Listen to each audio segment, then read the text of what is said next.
You're listening to Fraud Feed, your finger on the pulse of the latest news and trends in insurance fraud prevention. Brought to you by the Coalition Against Insurance Fraud.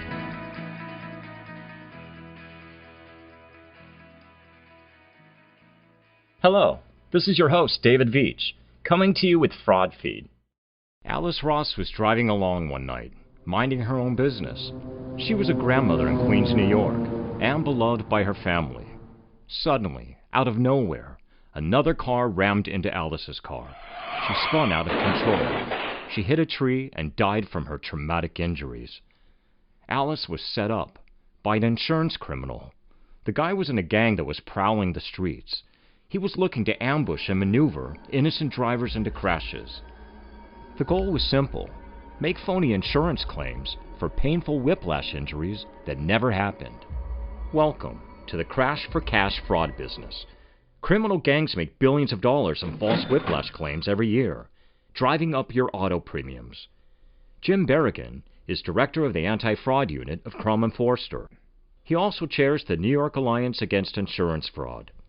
Certainly, staging a car accident is certainly not victimless. In some instances, they even become a violent crime when an innocent victim, or I say an innocent motorist or a passenger or a pedestrian are severely injured or even killed when a staged motor vehicle accident goes terribly wrong.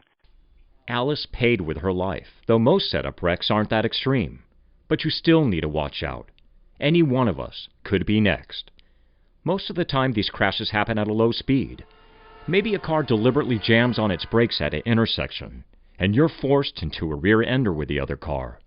Still, no big deal. Just a minor dent, a bumper bender. Yet you see 4 or 5 passengers from the other car. They're groaning and moaning as if they had serious whiplash, painful backs, hurting necks, sore muscles hurting like the devil. So how is all that pain possible from one tiny dent in your fender? They're all play acting, so they'll seem injured to the insurance company. Then they'll all get phony treatment for whiplash that doesn't even exist.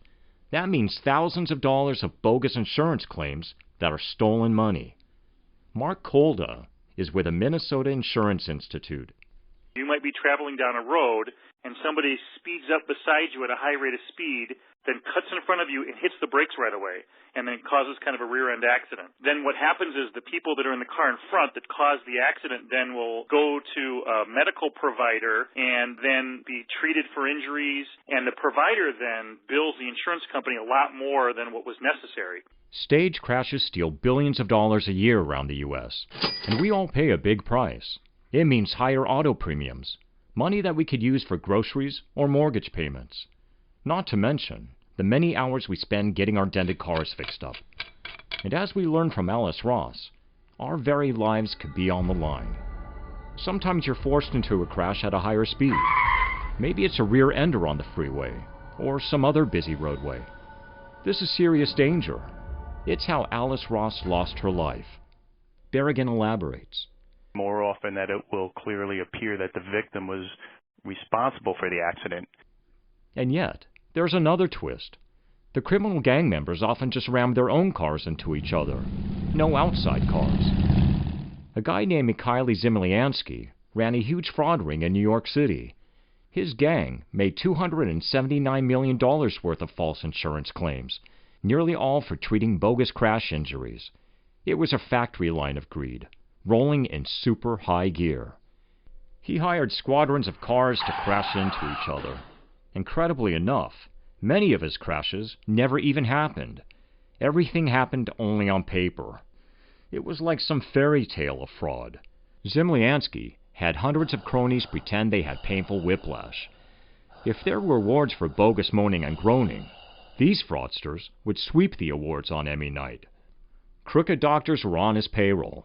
They wrote up phony medical reports for equally bogus insurance claims.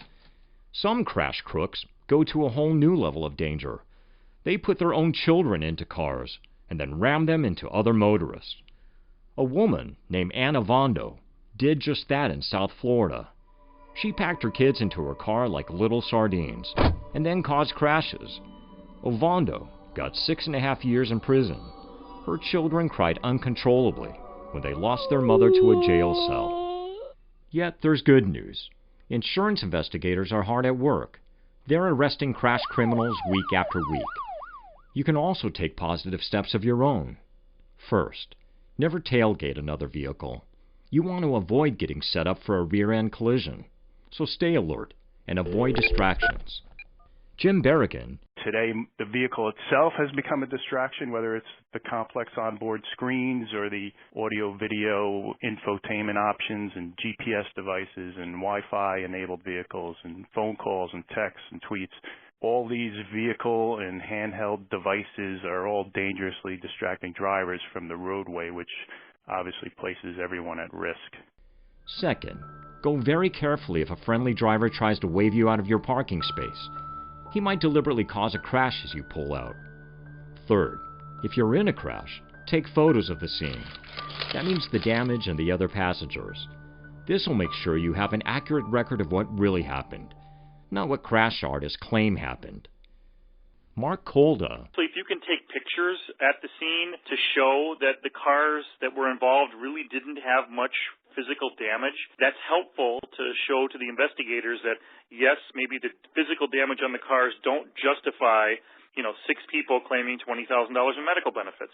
And lastly, if someone tries to convince you to be part of a stage crash, don't do it. You're putting your life and freedom on the line.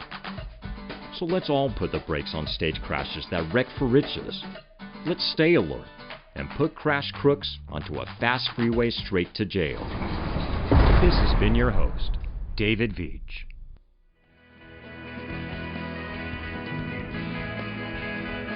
This has been Fraud Feed, brought to you by the Coalition Against Insurance Fraud. Find more resources and listen to past episodes at insurancefraud.org. For questions or comments, email coalition@insurancefraud.org. We value your feedback. Please consider leaving us a review. And if you like this episode, don't forget to subscribe to our podcast feed or follow us on SoundCloud so you never miss a show. Thanks for tuning in.